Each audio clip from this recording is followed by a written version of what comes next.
Jail মুক্তির পর অসুস্থ শরীরে শহীদ সমাবেশে আরাবুল। আগে তার নেতৃত্বে ভাঙড় থেকে শহীদ সমাবেশে যোগ দিতে যেতেন তৃণমূল কর্মীরা। অসুস্থ শরীরে হাতে চ্যানেল করা অবস্থায় ছেলে হাকিমুল ইসলাম ও জেলা পরিষদ সদস্য খাদিজা বিবিকে সঙ্গে নিয়ে শহীদ সমাবেশ যোগ দিতে গেলেন আরাবুল ইসলাম। যদিও হাকিমুলের দাবি তাদের সঙ্গে ভাঙড় থেকে অনেক দলীয় কর্মী সমর্থক শহীদ সমাবেশে গিয়েছেন। তার ইচ্ছা ছিল মুখ্যমন্ত্রী মমতা বন্দ্যোপাধ্যায়ের সঙ্গে দেখা করার, কিন্তু ভিড়ের কারণে মঞ্চ পর্যন্ত পৌঁছাতে পারেননি। জেল থেকে ছাড়া পাওয়ার পর হাইকোর্টের বিধি নিষেধের কারণে বাড়িতেই ছিলেন আরাবুল।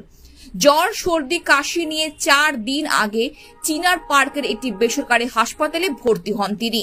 শনিবার রাতে তিনি বাড়ি ফেরেন। ওষুধের কোর্স কমপ্লিট না হওয়া তার হাতে এখনো চ্যানেল করা। এদিন সকালে তিনি জেদ করেন শহীদ সমাবেশে যাওয়ার জন্য। সেই মতো তিনি এদিন সমাবেশে যোগ দিতে যান। শহীদ সমাবেশে তাকে দেখে অনেক তৃণমূল কর্মী সমর্থক এগিয়ে আসেন সেলফি তোলার জন্য।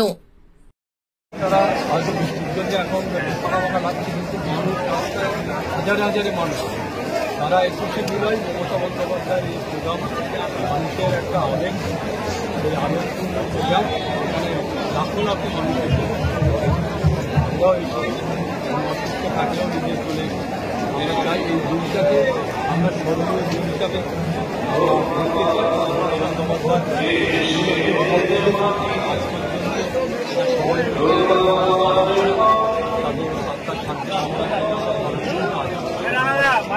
সেই সব নিয়ে আমাদের মাথা বলতে হবে। আমাদের সরকার, আমাদের নেত্রী তিনি যেভাবে করছেন এটাই আমাদের ঠিক। কে কি বলছে সেটা শোনা। আজকে